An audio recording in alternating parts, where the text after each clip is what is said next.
Welcome to This Golfing Life. My name is Dan Davies, and each week I speak to a guest about golf, life, and everything in between. And so I thought, I have a level of game that at least I know can compete somewhat. I have a level of game that on its day I can live in a certain stratosphere. It wasn't a pile of 65s and 64s. It was a load of around par, maybe 1 or 2 under, 1 or 2 over, whatever, and then a low one. So I knew I wasn't scared of the next birdie. This week's guest was a stalwart of the European Tour during its heyday, competing alongside the likes of Seve, Faldo, Langer, Lyle and Woosnam. As a kid, when I turned up on the range, I was surrounded by men. These were men that were playing golf. You look at the DP World Tour now, it's a load of kids. He won twice before going on to launch a successful career as a commentator for Sky Sports. He's got some great stories of life on tour. And they said, "Do you want to play in the Open Championship again?" And then that's when I buckled. I said, yeah, I do actually. I do want to play. He said, "Will you be doing this again tomorrow?" I said, "Well, no, it's first round. Of course not. Not tomorrow. Still looking for my bit of support from my buddies. No." So I was the only one who got collared. So welcome to This Golfing Life, Mr. Robert Lee. Robert, very good to see you. How are you doing? Good, actually. Yeah, it's in the middle of a very hot British summer, but it's cooled down to the sort of mid to high 20s now. So I'm very, very grateful. But all good. Thank you. Yes, Dan. Well, the last time we saw each other, it was also another hot day, and we were playing in a 35-ball playoff at Sunningdale Heath, following this year's Mini Masters. That was good fun, wasn't it? It was actually a great way to end the day because it had sort of cooled. That was the hottest I've ever been on a golf course anywhere. It was almost like there wasn't enough oxygen in the air. But then after the great lunch that they put on and the auction and everything, and we went out, I joined you ragtag bunch of golfers and played, what was the 35 ball or something, whatever it was, 4 holes. And it was a lot of fun. It was really, really good. Great way to end the day. It was a good way to end the day, and we were very honoured to have a 2-time European Tour winner in our midst. Robert, when you close your eyes and think back to your childhood, what's the very first golfing memory that comes to mind? So the very first golfing memory, that's easy. We used to go as a family down to Bournemouth, Littlehampton, etc., all the south coast towns, and we had a caravanette, so we were all crammed in there. We'd find a place to park, and usually speaking, there'd be other people in their caravanets that would. Those days, believe it or not, there was free parking. You could park; you didn't have to pay for parking. So you parked up in the designated bays, and we got talking to the family next door. And right next to where we were parked in Bournemouth was a 9-hole pitch-and-putt course. So just for amusement, the dad of the other van said to my dad, because he had 2 lads that were much older than me, do you fancy going and play pitch and putt? And my dad said, yeah. And I said, so, can I come? Because I'm like Bobby Dazzler, all sports. It doesn't matter. I can do them all in my head. So dad said, yeah, sure. Come on. So we played. Now I would have been at this stage about 10, maybe about 10. And yeah, so I just watched what they were doing. They had half an idea. And I quickly realized that I could make contact. I could hit it just, with my own grip and my own look, the club's got to go back there and it's got to get back to there. I had a sense of that. And then when we got back from there, Dad said, why don't you, because for me at the time, it was football all the time, football. So why don't you go and have a lesson up at Richmond Park and see if you like, learn how to hold it and everything properly and see if you like it. Hooked after the first lesson. Absolutely hooked. Who does this? I spent the whole first lesson just doing the grip. Well, it's coming back into fashion now. Look at Scotty Scheffler. The only thing he practices is his grip, it seems, or the first thing he practices is his grip. Yes, it's an incredible. Well, you look at the Hogans and the Sebes and the Tigers and all those. They had Palmer. They had kind of grip pride. There was a pride in the way they put their fingers on the club and the way they held it. Now, modern day golf has the worst collection of grips I've ever seen from really good players, like really bad. But Scotty Scheffler does. He makes a noted point to work on that grip because in his head or through his instructor, your grip is the base. And if you can grip the club the same every single time, you'll know what neutral is. And no one's got a more neutral club head through impact than Scotty Scheffler. So I think that's a big part of it. There's no compensation going on. It's interesting you say pitch and putt. That's exactly where I started. I started at pitch and putt very close to Richmond Park, and I started really playing. Was that Palewell Park? Pelwell Common pitch and putt. That was my home course for like 2 or 3 years before I graduated to Richmond Park at the age of about 12. You had the same journey as me, exactly the same. And my dad had a shop in East Sheen. That's why I know that area very well. Well, that's where I grew up, in East Sheen. Well, East Sheen Jewellers, my dad, next to the Bull pub, yeah, right on the edge of Sheen Lane, was East Sheen Jewellers. That was my dad's shop for, God. Did you used to get your hair cut in Jeff's the Barber's down by the railway track? So I may have followed you in many of the things I did. I skipped Jeff's. I was going to ask where you grew up, because your dad was a jeweller, wasn't he? And you, am I right in thinking that you considered watchmaking or horology as a career? Okay, if the truth be told, when I left, we were talking about it. My best friend Vincent O'Sullivan and myself last night at my golf club, Royal Mid-Surrey. We're talking with some of the members there, and saying we still remember careers lessons at school. And Vincent was telling my fellow members, but we had the big careers meeting, and we had to stand up and say what we wanted to be. He's talking about me. He said, Rob stood up and said, I want to be a professional golfer. And of course, the careers teacher's gone, sit down, think of something else, think of something else. And I did well at school up until 16 with my 10 O levels, but no intention of going to uni, because I wanted to pursue golf, right? And my dad said, look, I know you want to play golf, but you're only 16. Why don't you go to horology college for a couple of years, then have a go at the golf? And if it works out, great. If it doesn't, you have an option. It's like you've got a bit of a trade, and you know how the shop works and everything else. It's a fail safe. And I said, sure, Dad, I'll do that.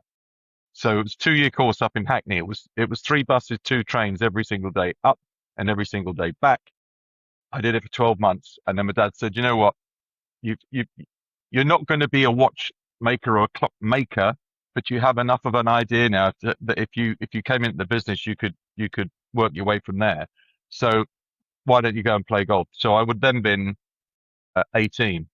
So when I was 18, then that's when I really could cut loose and practice every day and see how good I could get. Well, so that was... Royal Mid-Surrey had a great heritage or pedigree in producing young players. I mean, I remember playing golf as a teenager and playing in the Antlers and things like that at Royal Mid-Surrey, and playing in all those junior opens, and so many good young players. Probably I'm a little bit younger than you, but not much. But I remember this group of players coming out of Royal Mid-Surrey. What was it that made that club so good in terms of its sort of junior setup? So very good point you brought up there. I joined, I used to play at Richmond Park, basically. Every me too. hour I had off, I was at Richmond Park. And I was in the pro shop block. I knew all the pros really well. And I would help out in the pro shop. That's exactly what I did. Exactly what I did. Right. So, well, Steve Carpenter was the assistant to Trevor Allen. And I had my first lesson with Steve. He then moved to Sweden. But Steve was about 6'4", and I for a younger was short for my age, and we looked like twins, Danny DeVito and Arnold Schwarzenegger. That's what Steve and I looked like. But he took me everywhere, and I mean, he did night schools in Parsons Green, and I used to go with him. He picked me up because he lived in Hampton Court around the corner. Picked me up, do the night school, drop me off. I do that once or twice a week, and every weekend I was at Richmond Park. And I would play with the taxi drivers and the window cleaners and the guys that had shift work that could squeeze golf in during the day. I play with those guys. But my dad was talking to Mr. Goodwin, who was a lawyer, I'm pretty sure, back in the day. He was a member of Royal Mid-Surrey, and they got talking about golf. And my dad said, oh, my son Rob plays golf. And he said, well, how old is he? He said, oh, he's 15 now. He said, why doesn't he come and join Royal Mid-Surrey? My dad said, well, if you could make that happen, that'd be amazing. So Mr. Goodwin gave me an interview there, and I got in because my handicap then would have been about 9, something like that, 8, something like that, I'm going to guess. And then I joined the junior section. Mrs. Scott ran that place like with an iron fist. I mean, you can imagine a load of youngsters just tearing around the clubhouse, and we were all petrified of her, petrified. So I then realized that in the holidays, I can now play a competition every day. every day I've got a Stapleford or a medal or foursomes or something. I've got something to compete in every day with players that were better than me. I mean, that's what better way could you have to invest your time amongst your peers that were better than you for you to improve? And that's what I did. Then I went to Mid-Surrey, and I've gone past 50 years as a member of Royal Mid-Surrey now. Well, there's another connection with Royal Mid-Surrey because I'm now a member at Royal North Devon, which is where J.H. Taylor learned to play. And obviously, J.H. Yeah, Taylor had one, he designed the courses at Richmond Park, which is another through line, and, the first public courses in London. And then he was at Royal Mid-Surrey for 45 odd years, wasn't he? Right up until his retirement.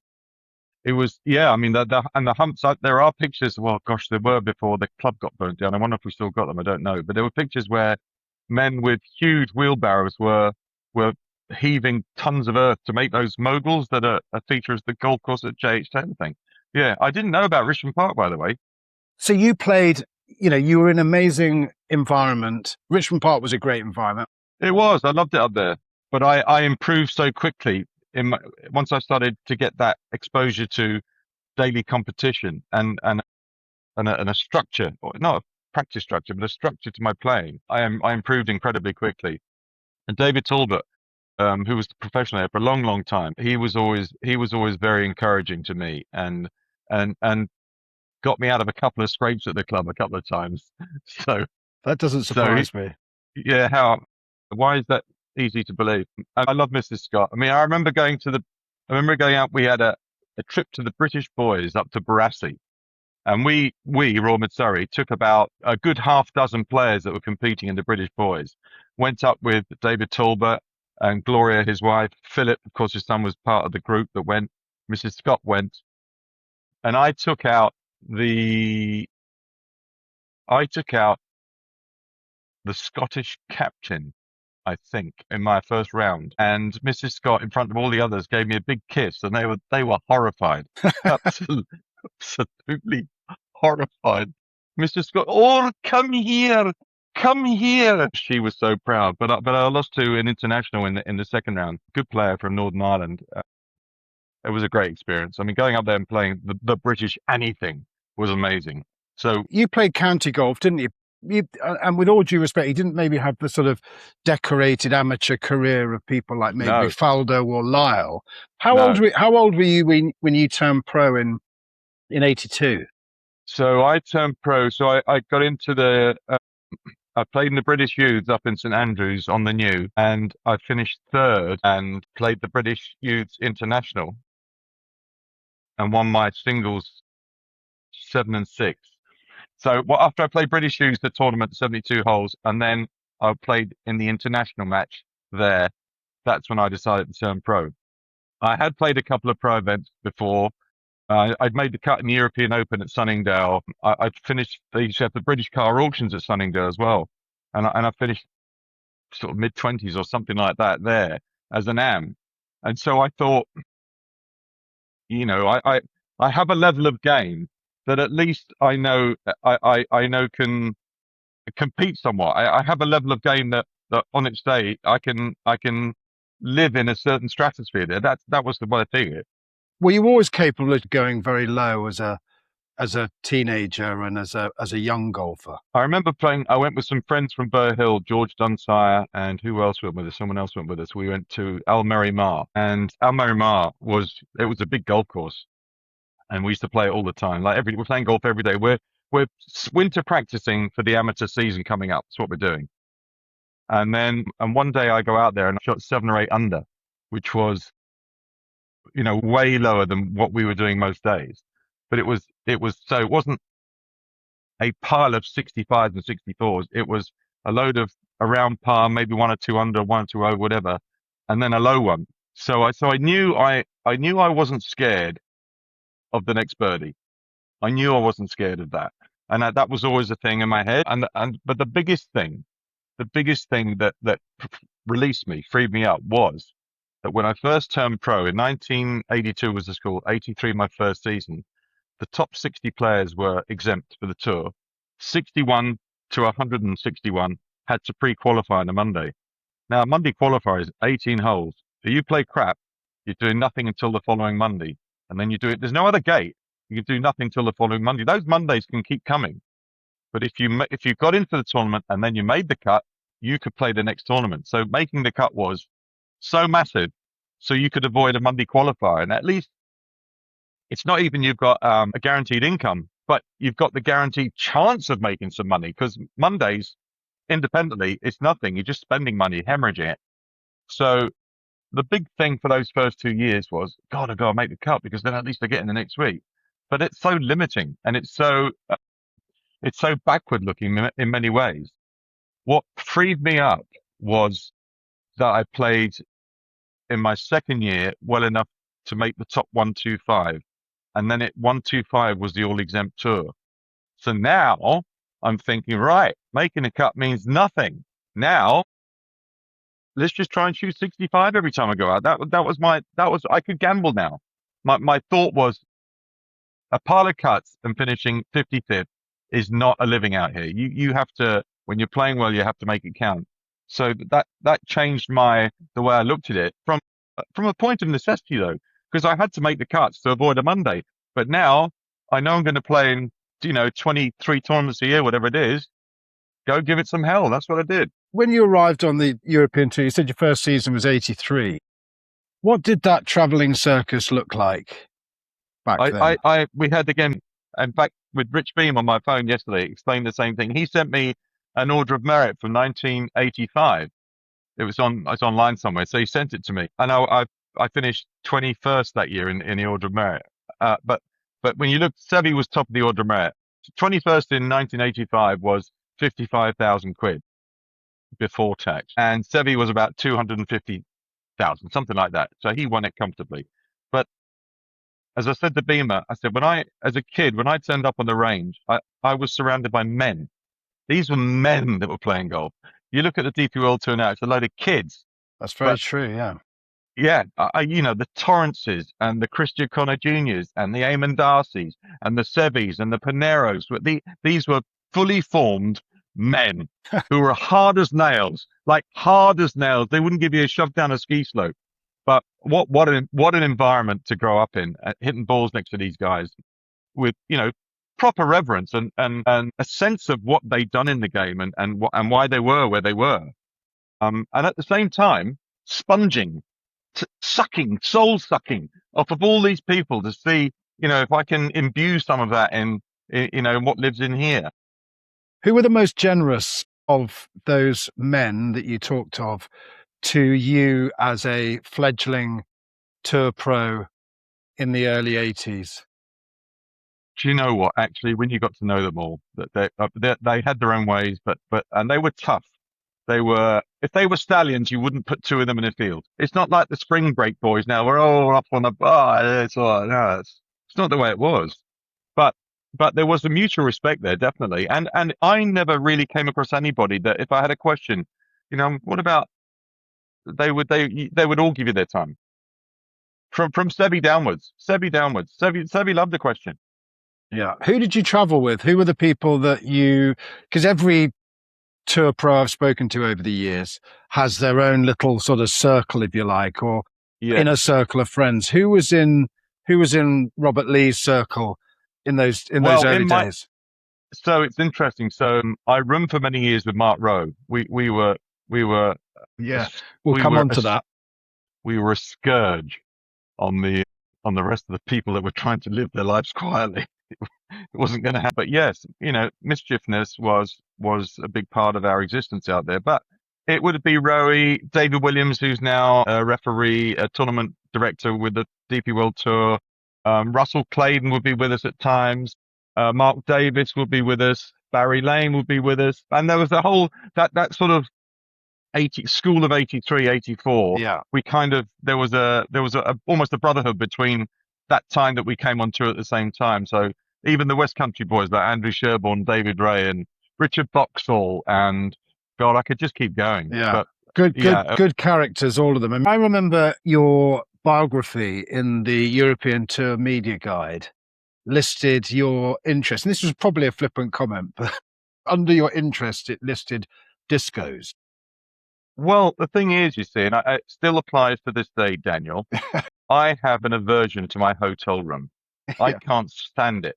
And it is for sleeping in only, not to go to Publix, get a whole pile of crappy food, bring it back and hunker down in your cave for a night. I can't do that.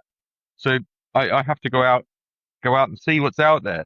So part of that thing was if I had a late time, I quite often would go, and I'd take a couple of stragglers with me. If they had late times, we go out to a nightclub for a few hours just to kill an evening. Not Didn't drink at all. Never used to touch a drink.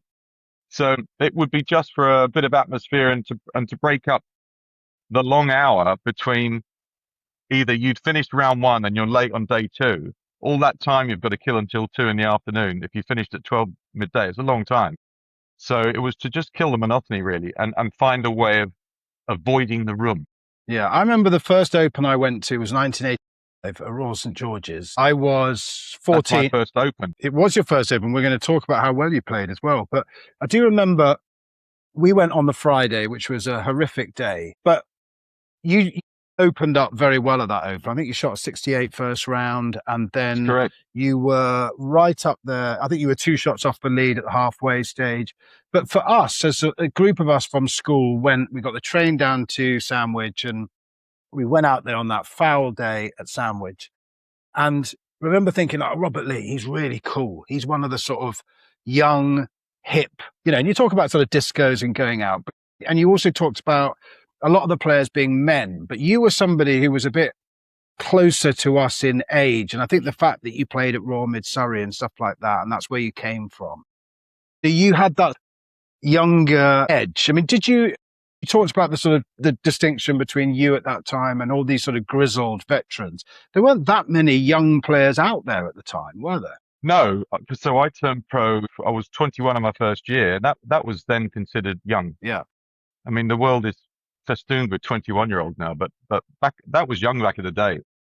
So I explained it like this, that let's take the college system in America, which is, I mean, it's very good. You get to play a lot of competitive golf. It's organized. You've got a guy at the college that runs everything, and you're driven here and taken there, and all the competitions are sorted, and you're playing some of the best schools, and et cetera, et cetera. You do that for 3 years. It's a really good way of improving and getting better. But for me, here's my point. So their early foray into what's going to be a career are the college years.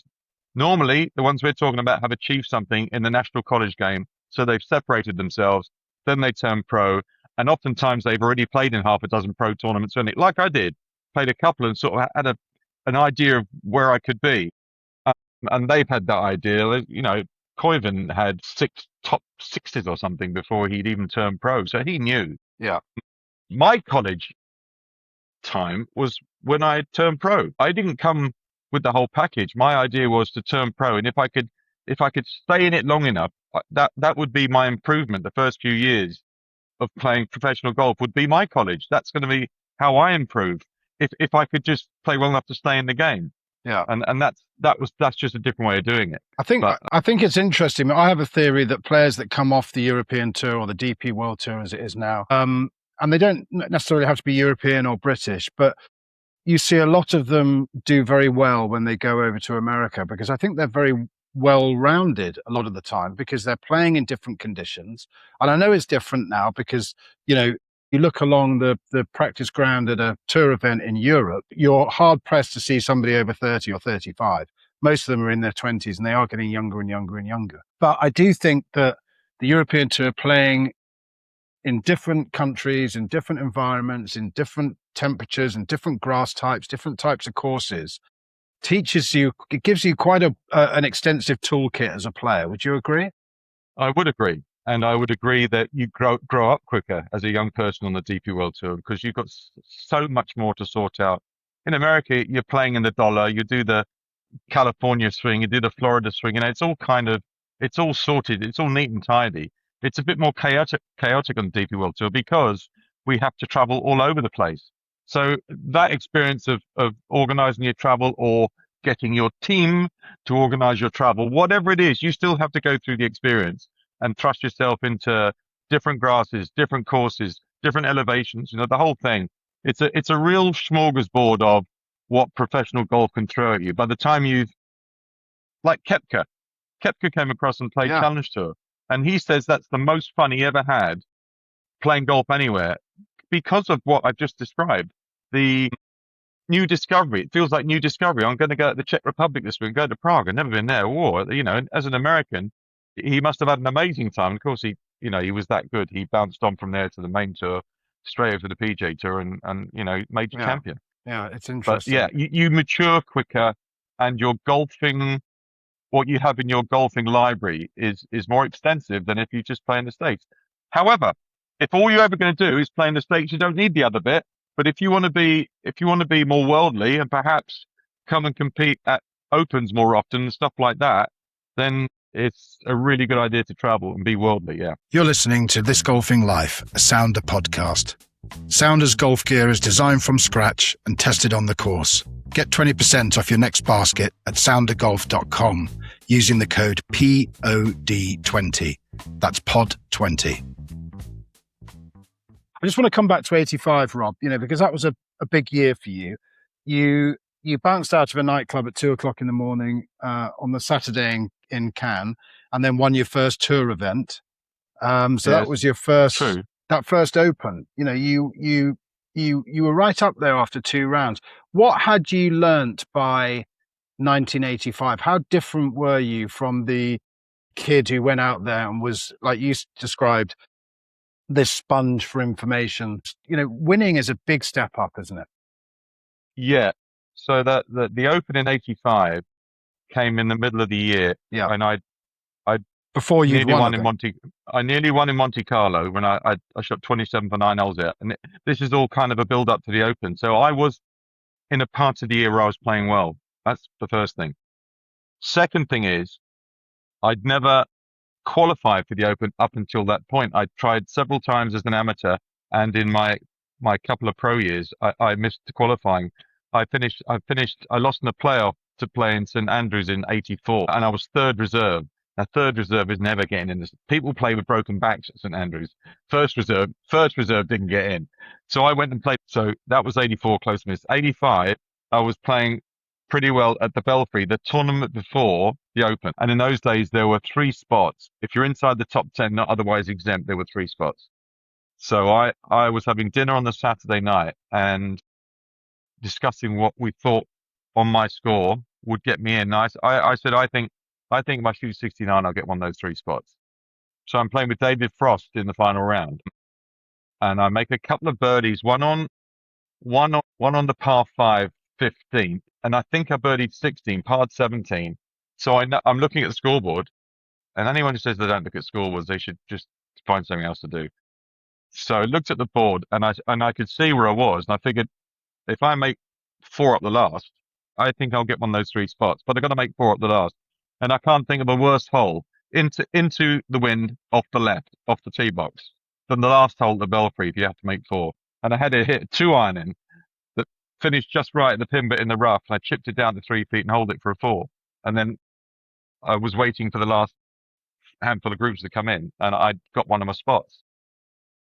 Then I went down to Royal St George's. It was like a seminal moment. I'd made it to the place I'd tried so hard for so long to get to. Now I'm actually going to play in it. So now, let's play in it. And I shot 68 my first round. Chris O'Connor Jr., I remember, shot 64. He did, yeah. Which was remarkable.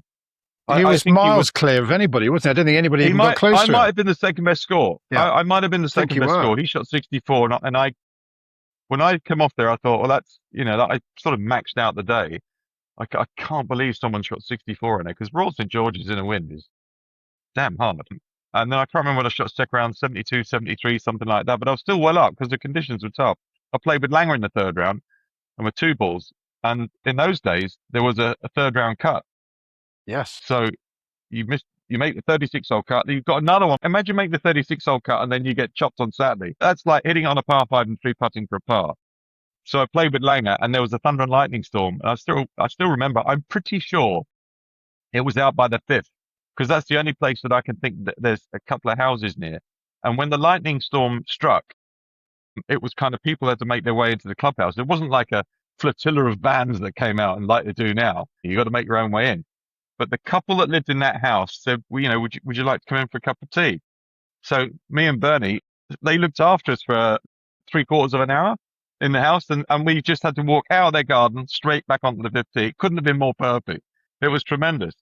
I've spoken to Bern about that since. He remembers that. And then I can't remember I finished, but I finished high enough to be exempt for the following year. Well, I'd like to thank So you for signing. I knew I was going to Turnberry. Well, that's good. I'd like to thank you for signing my programme in 1985, although I think you did it on the wrong page. I think you might have signed Robert Lee on Harold Henning's page or something. Harold Henning, the horse. Well named. Well named. We should just leave that there. Yeah, I was about to say, but I didn't really need to. Thank you for that. 85 horse. I can't actually get that out of my mind now. And then you won in Cannes, which was after the Open. So you'd obviously had, you were really on this run of form. And how important was it for you to get over that line? And what difference did that make to you, knowing that you were a winner at a time where you were playing, like you said, with Langer, Seve, Faldo, Lyle, Woosnam, Torrance, all these great players? Yeah. I was telling my friends I'm going to win this year, so I don't know where. I really think I'm going to win this year somewhere. I had a feeling I was going to get over the line somewhere. You don't know where it's going to happen, and it happened to be in the south of France, which was, bloody amazing, really. Yeah, I remember coming down the stretch. There's a par 5. It's 16, 17. Cannes Mougin. Cannes Mougin, yeah. 16. In those days, you could take it down the 8th fairway, which is the par 5 coming the other way. But if you do, you've got to go right up over these hugely tall trees to the green. Now, if you go down straight and turn towards the green, it might be a drive and a 2-iron or a 3-wood or something. But if you take the more direct line down the wrong fairway, you can 7-iron it over the top, which is what I did in the final round. But I got it a little too far left. So I was too close to the trees, really. And I was on a really bony lie. Now, I wanted a nice lush lie so I could get the club under it. But it was really bony. I thought there's so many ways this shot could go wrong. I had a high draw with a 7-iron over the top of the trees. Now, if I got it wrong by a groove, I'm dead. But I got it onto the front of the green, made 4, parred the last 2 holes, and then won in the playoff against David Llewellyn. Yeah. And I remember Roe, when I won the playoff and then coming back up the first, Roe came up to me and he's got me in a headlock because he'd just finished really well to make sure he kept his card. He finished top 10, so he was high as a kite. And then, all the players that were there just walked down the first and walked back up. And in those days, you couldn't get home on a Sunday night. So I took about 12 people out for dinner in the middle of Cannes. Must have cost you a bit.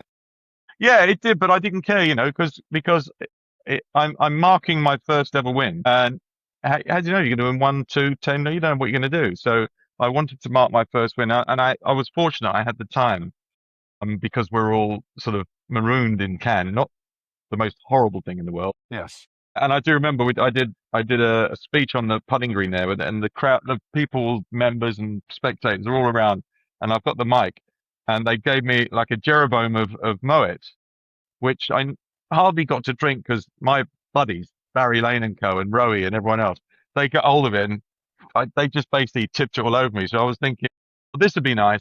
But then they had a cocktail party only in France, straight after the tournament, a cocktail party. So it was amazing.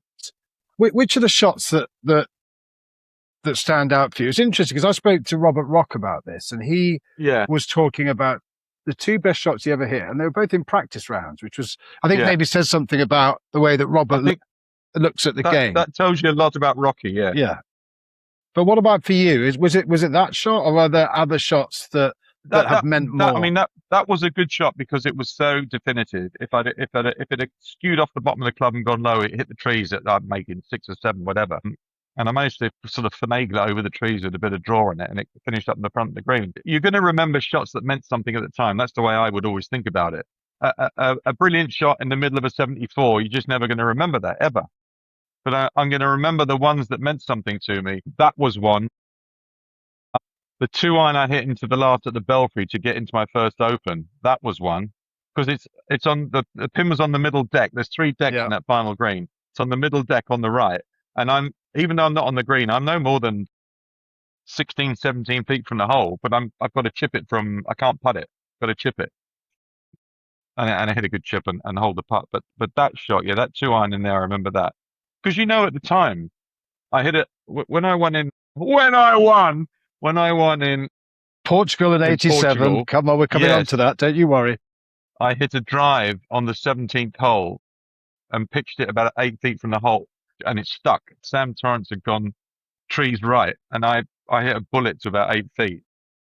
So, and then funnily enough, Sam missed the putt like that on the last green. I talked to Sam. It's really weird. At the Mini Bring Masters. this all up. The other day, yeah, yes, exactly.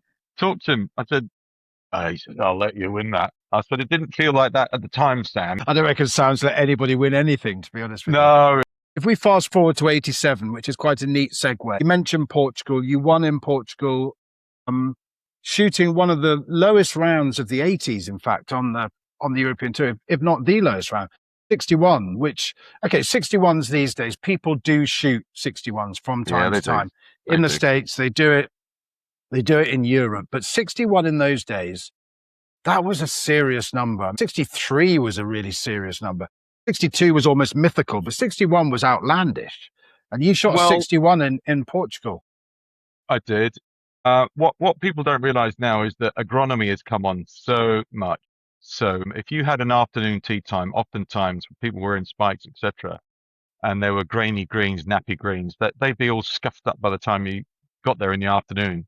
Oftentimes in Europe, the good scores were in the morning because the greens degenerated so much for the PM session that actually low scores weren't really possible. So that when you see scores from a long way back with, the Balata ball and wooden clubs and the rest of it and V grooves, they stand up, they stand the test because they often were not played on perfect surfaces. And, good for the players these days because you can go out in the afternoon and not really think about that very much. But it was definitely back in the day a consideration. Yeah. And you also shot 27 again that year in '87. But at the Open, going back to Mark Roe, just tell us a little bit about for those who might not be as down the rabbit hole with golf as I am. And I remember this, but the practice round in '87 at Muirfield.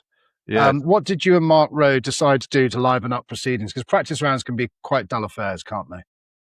So, yeah, with the Open, when you get into the Open, let's say for a Wednesday practice round, it's an open sheet. There's no reserve spaces or anything, not for anyone, whether you're Seve or you're Mark Roe, it doesn't matter. You put your name down somewhere. So we found a kind of early afternoon time. Myself, Neil Hansen, Paul Waite and Mark Roe, we were the four.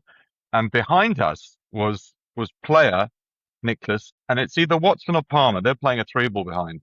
It's definitely Gary Player, definitely Jack Nicklaus, and I think it was Arnold Palmer. It could have been Watson, but it's like a legend 3-ball right behind. So it all happened very quickly. I had carried in my bag for a couple of months 2 exploding golf balls just in my bag, and I said, Roe, I said, let's make a swing at the same time. Let's hit this ball.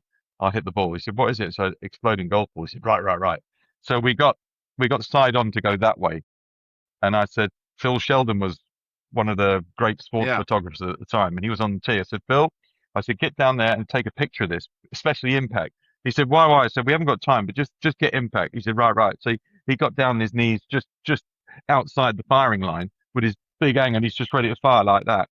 And I said, Rowie, on 3. When I say 3, that's when you start the backswing. He said, right. So 1, 2, 3, off with whack. This thing, it went like that. But there's a great photo of it, and the crowd have gone like that, as you would naturally to pick up the ball flight like that. And when they come back, there's just this cloud. But the force of the driver down the hole has shot a chalk line about 10 feet on this pristine Muirfield tee box, which cannot be removed now for the rest of the day. 2 white stripes straight down the tee box like that. And I could see Gary, Jack at the back. I thought, they're not thinking this is too good, right? Mike Smith, who worked for Dunlop Slazenger at the time, Dunlop Slazenger had an advertising campaign in America where players who played the Pro Special, the Dunlop Pro Special golf ball, but were contracted to, let's say, Wilson or Titleist or someone else, they appeared in ads because they were making money and doing well with this ball with a paper bag on their head with holes cut out and a smiley face. That was the advertising campaign. So the guy who was playing with it hit it, but he wouldn't show you who he was. So Mike Smith turns up after these chalk lines have been deposited on the ground as, here, lads, and he gave us a bag each. So we've gone, of course we've gone, oh yeah, we'll play golf in the bag. So Roe, myself, Neil Hansen, they were all pro special guys. Weiwei was Titleist, I'm pretty sure at the time. So he wasn't having anything to do with it. So we proceeded to play golf with these bags with the eyes like that. I'm not just saying the second shot. We're playing the practice round with these bags on. What was hard was the bag would sit on your shoulders. As you made a move, the eyes would move, and then now I can't see anything. And the whole thing was utterly tragic. And we continued for about 14 holes. And then there were these lads, uni students mostly, up on the gantries where the manual scoreboards were. And they had these oversized Tam O'Shanter hats on, like massive things. And we said, oi, he says, bah! Said, can we swap? We'll swap you the bags for the hats. And they went, nay, okay. So they came down, gave us the hats, which we now wore, and they wore the bags and walked behind us the last 4 holes at Muirfield. At Muirfield, of all places. Of all places. I mean, it may be second only to taking willful divots out of the ground at Augusta. Maybe Muirfield's number 2 in places you shouldn't do What this. did the RNA mandarins say to you afterwards? Well, we got to the 18th green, and we're having banter with the crowd all the way around. By the way, we're having fun, and we got to the 18th green, and now practice putting. I'm hitting a couple of putts, and I look around. They've gone. The 3 guys I was playing with have vanished into thin air because the secretary of the RNA and the secretary of Muirfield Golf Club were about to accost me on the green. What are you doing? What are you having fun, are you? And I'm, yeah, of course they're having fun. I said, look at the people, they're all enjoying it, having a great time. Who do you think is funny, do you? I said, yeah, I do. And they said, do you want to play in the Open Championship again? And then that's when I buckled. I said, yeah, I do actually. I do want to play. He said, will you be doing this again tomorrow? I said, well, no, it's first round. Of course not. Not tomorrow. Still looking for my bit of support from my buddies. No.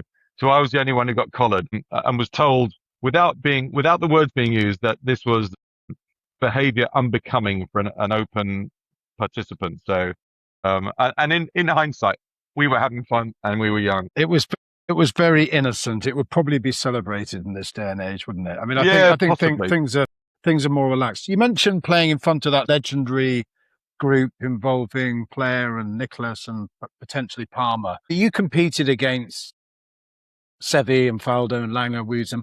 Who was the player that made you think, I don't know how he does that, or I just can't do that? Who was the player? Yeah, that's easy. I mean, I used to, if I had a chance and timings were right and I was on the range at the same time, I would finish practicing and just go watch Woosie hit it. I just go watch Woosie hit it, ball striking. Every time I played with him, I just loved it because just the noise and not a small man, but a short man, that he could generate that much speed with just, one of the great swings. I knew Sandy Lyle's another one. Sandy in his pomp would hit a shot with a 1-iron and I think, well, I just can't do that. Well, Seve always said, if everybody played their best, Sandy would be first, I'd be second, and then everybody else would be afterwards. That's right. And Seve for his just ridiculous imagination. It was unbelievable. I played with Seve for the first time, and it's a whole story, this, but I'll just get to the bit that's relevant. We were playing in Barcelona, 3rd round. We're on about El Prat Golf Club, about 12th or 13th. It was in those days, into the wind, 230 yards was a long. That's timber. 3-wood, watertight to the left edge of the green, and you want to be brave, but you're going to bail. You're going to bail right because the overcommit means you could be in the water. The disaster. So you can still make 3 from right. So I hit some sort of horrible 3-wood down the front right of the green somewhere. And then Seve proceeded to, the Laura Davis thing, she digs up the tee. Well, Seve did it, but made it like a chalk cue. Imagine, picture a chalk cue in your head with the dimple bit in the top. Yeah, like a chalk you use for snooker. Yeah. Yeah. So it's a cube, but there's a hollowed out bit in the top of it where you would put the cue in. So he's created this cube about the same size and then pushed his finger in to make the sort of dent and sits the ball in it. And then he's fluffing at it like he's a florist. And it's just, and I'm watching this thing. I mean, it must have taken him 2 minutes to do this thing. But what he doesn't want to do is hit a 3-wood, and the 3 irons in his bag. So he's trying to create the flyer. That's what he's trying to do. Create a knuckleball 3-iron. So he's built this thing, which I might have taken the picture if I had a phone. If that was such a thing in those days, I'd have taken the picture of it because it was a work of art. And then he tried to, compress this snooker cube chalk of grass behind the ball and hit this sort of squirter that would fly through the wind. It's exactly what he did. I mean, I'd never seen that before or since. Professional golf is a habit of humbling everyone eventually, and you had a very, very good period, 85, 86, 87. You were in the top 30 in the order of merit every year. You won twice, shot 27 twice, shot a 61, all notable feats of success and low scoring. But then how difficult was it when the wind stopped and you began fighting simply to keep your carb? Yeah, I mean, so I really rail against the term journeyman because it's used a lot. If someone's been unnoteworthy but stayed out there for a long time, that really is noteworthy. Yeah. It's a very hard place to stay in existence because it's cutthroat. There's a cut every Friday. You can't get past that. If you're not in the top 65 and tied, you don't play. It's as simple as that. And that's the great thing about golf. If you're the biggest Tuesday in the world, it doesn't matter. There's my card, 65. Read it and weep. I don't care. Ricky Gervais, I don't care. There's my 65. It's the greatest game in the world. You're not beholden to anyone's opinion. It doesn't matter whether you're liked or not. You can exist in that place because your skill set says, there's my 65, pay the man on the line. That's how great golf is. But the hard part about it is it's exacting and it's brutal. And you can be the difference between being, let's just say you've missed the cut by a shot. Where in those 36 holes could you have saved yourself a shot? Well, 100 places you could have done. And you trying hard, making some mistakes in those 36 holes and finishing one shot outside the cut. That's just the worst feeling in the world. And people talk about pressure in golf. Yeah, there's pressure in winning Open Championships and pressure in winning tournaments, but the real pressure is making a cut when you need 2 or 3 good finishes to keep the card. Things like that. That's where real pressure is.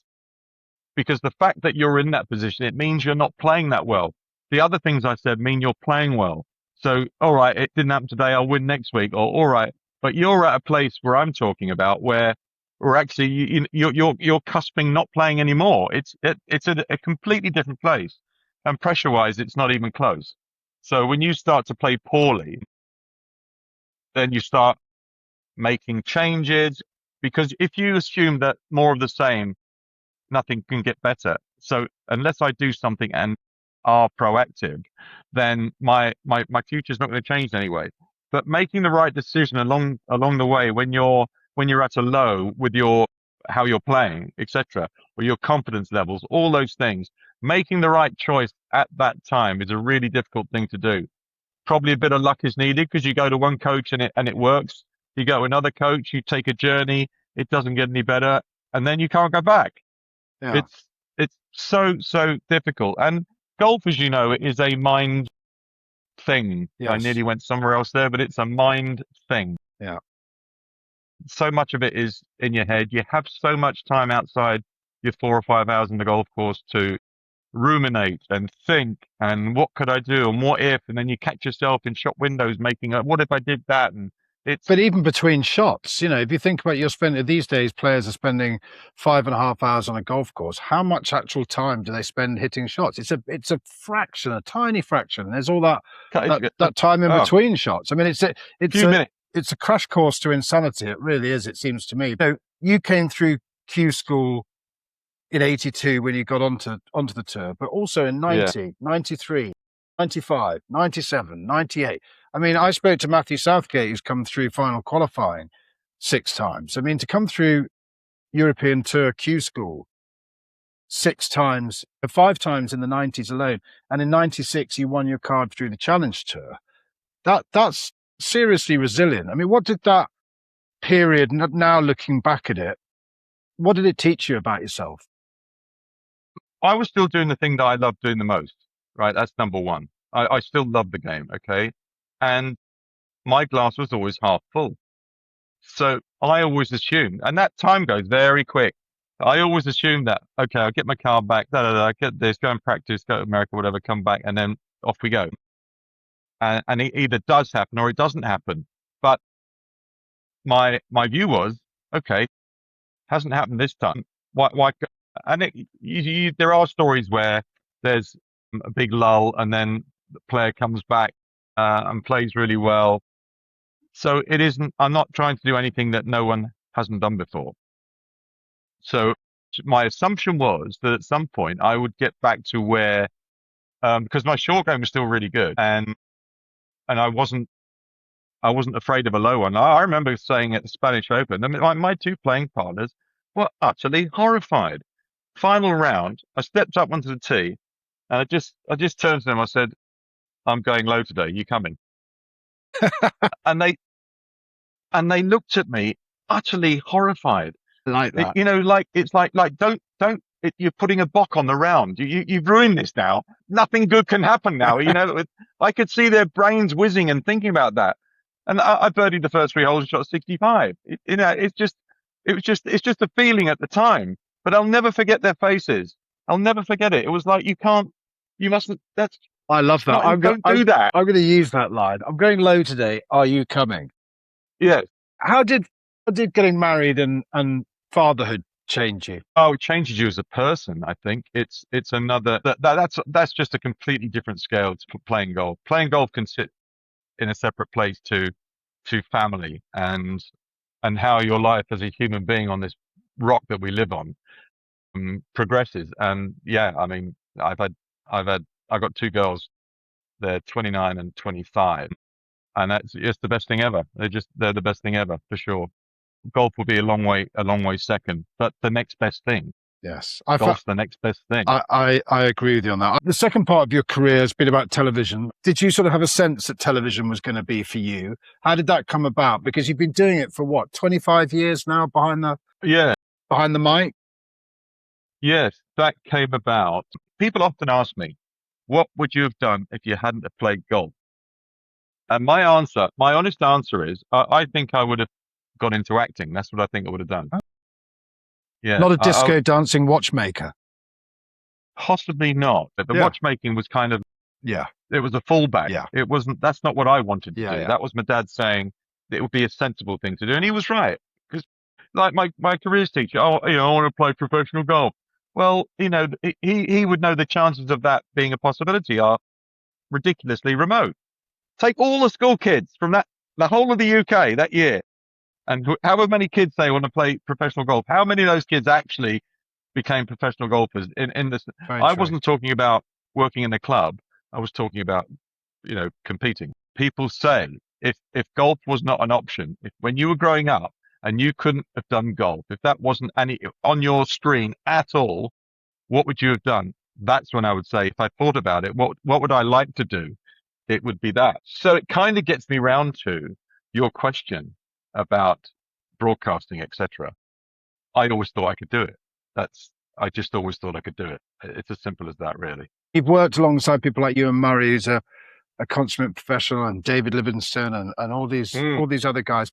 Who have you learnt the most from? And what have been the most important lessons that you've learned? And the reason I ask that is that people talk about, I think it was when Tiger won his last Masters title, and that walk from the back of 18 up to the scorer's office. That's right. And there was nothing said, and it's almost like people talk about that less is more element of commentary. Who have been the great sort of people that you've learned at the feet at in terms of commentary and analysis? It's good. It's a good question. And I mean, you get to the high point of a tournament like that just watch the pictures. I think Ewan was in the chair at the time. It's like, I can only mess this up. There's nothing you can say beyond Tiger in his red shirt and kids coming out and the crowd going ballistic. It just doesn't, if you didn't recognize that, you'd be a fool, and Ewan's not a fool. So, yeah, I mean, I would say you mentioned two people there, and I'll throw another one in. He doesn't feel like he's got to fill every second. We can see what's happening. You don't need to, it's not radio. Radio is a completely different animal and liberating. And I love radio. It's so much fun because you now have to be the pictures. You are the pictures for people in their car, in their trucks, at work, whatever. It's a completely different thing, but television has pictures. And Ewan passed that on to me very, very quickly. Modern commentating it feels like especially the Americans, it's every little bit of dead air there's something wrong, when it's actually just quite nice to watch it. So I learned pacing from Ewan, and I learned from Bruce Critchley, who in the early days, Bruce was part of Sky Team. And I learned from Bruce and the importance of having a different way to say something, because in the early days, so when Boxy and I were thrown into the box with Bruce and Ewan, who had been, they were captains of their whole ship, the two of them. It was just those two, and they were in charge of everything. Then they decided to throw in a bit more color or flavor. And Boxy and I, in the early days, we had, well, it's very, very cold today. It's a very, very long way down to that car park from when we get low. You'll have to hit the shot very, very well. So we got the very, veries, and we couldn't stop. And Boxall said, "Shut up, I don't say that." I said, "You do, Boxall." And he's gone, and they've both gone, "Yes, you do." So now we're in commentary with them, and we'd be commentating and go, "Well, Dan's got a very, very," and their hands, before we got the second very out, their hands were up like that. And we're going, "Not again." Are you still thinking like a player when you're Yes. commentating? Yeah, I'm giving you a player's view, yeah. Yeah. Which I think that's the problem I have a lot of the time with football, is that I want the players who are in the commentary box to give me the perspective of the professional player, because I'm not, and never will be, and never have been a professional footballer. I don't want you to describe what I've just seen. I want you to tell me something about it that gives me an insight into either what's going through that guy's mind or that woman's mind, or what they've done with their body to enable that shot, or just to tell me how difficult that was and why. Because I think there's always especially in football, there's always a preponderance of analysts that just describe what everybody's seen. No, that is my reason for being there, essentially, is that is my level of expertise, because I lived it, breathed it, played it, and watched it. Even when I was playing, I was watching Bernhard Langer, and I was watching Ian Woosnam, and I was watching Sam Torrance. I could go on forever. That's the reason why I'm there, is to tell someone on their couch at home, what is it you can't see? I need to tell you what you can't see, not what you can see. And so that's my raison d'etre behind the mic. So going back to your original question, I learned a lot from Ewan and Bruce, very much so. And I learned a lot from David Livingston, who, in presenting terms, still gives me the, "Oh, Livo's there," like Ewan does it. It's like, "Oh, Livo's there." It's obviously, it's a big event. Shirt, tie, looked immaculate, and Livo was the pro's pro. And yeah, he told me some really inside stuff that I wouldn't ordinarily have picked up on. He was great, but he had very underrated and missed. I think he was so very smooth. missed. And because Livo's background is not professional golf like mine is, Livo's background is a journalist. Yeah. So I think the blend of the two is really important, actually, because there's somebody. I think that was the best blend. I think Livo with a professional alongside him was a great combo, because Livo would ask oftentimes the tough question. He didn't care. He cared about the product. He cared about the person at home listening, and he cared about Sky very much. But he wasn't afraid to upset someone if the question had to be asked. I mean, I know a lot of what you've done has been the sort of the players' analysis part of that gig, but you've met a lot of players. You've come across a lot of contemporary players, players that have been near or at the top of the game since you stopped playing competitively. Who has surprised you the most? Oh, in my TV life, Yeah. I mean, which We do as human beings make assumptions all the time. We in a second we can make an assumption, and it's very rare that I'm trying to think of somebody that has like might be quiet on the golf course but can't stop talking when they get in. I tell you who's fun. Podrick Harrington's fun. Podrick Harrington is a lot of fun, and you know he does love to talk, but his stream of consciousness that he comes out with. I went to interview Podrick Harrington when he was defending Open champion. The Open was being held at Hoylake. I went up there, I interviewed Harrington, and he gave a clinic afterwards. And I was telling him in the interview, I said, look, I can't chip. And he goes, I can sort you out, I promise. I said, no, you can't, because I've had lessons off, Mark Roe has turned around and said, I can't help you. There's nothing I can do. Rory McIlroy's given me a lesson. Nick Faldo's given me a lesson. Louis Oosthuizen's given me a lesson. None of these people can help me. And he said, I promise you I can fix you.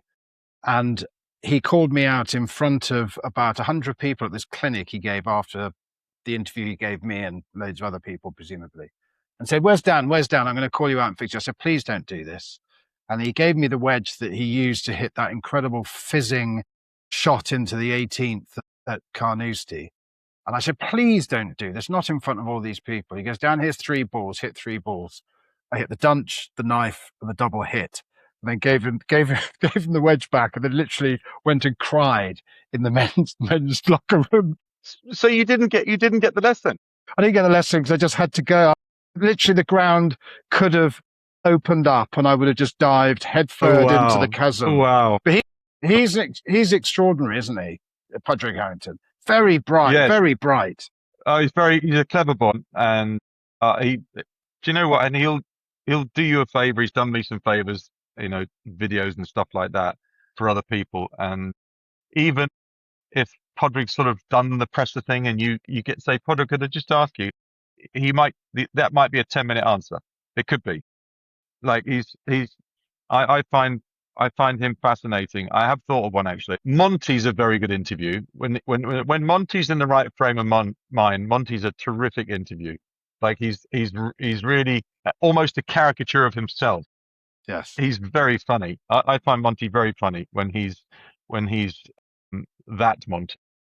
Yes, Mark James. Mark James is an absolute classic. Do you know? Most public wouldn't know Mark James. Mark James was so funny and self-deprecating. I used to love playing Mark James because he would just say that's just the worst shot in the world, or can you be worse, or whatever it is. Get in when it's missing by that, all that kind of stuff. Which I like. If The Office was crossed with a professional golfer, then it's Mark James on the golf course. Off the golf course, really, really funny. Jesse was great. So I would say the public perception of someone that was miles away from what it actually was, and Mark James would be right up there. Well, that's a great company. Well, you've always been great company, Rob. Thank you very much for agreeing to come on. It was great to see you at the Mini Masters this summer, and I'm so glad it was terrific. And I'm so glad you joined our 35-man playoff, and hopefully you will next year. But listen, thanks so much, Rob. Great to see you. Hopefully our paths will cross before the Mini Masters next summer, and really appreciate you sharing your stories. And Dan, I actually think I can fix your chipping. Really? I think I can fix your chipping. Well, that would be amazing. My chipping is better than it was, which is not saying an awful lot, but I would certainly like to add you to the list of illustrious players and ex-players who have... Listen, everybody has failed. If I do not succeed, I will just be another in a long list of failures in terms of coaches.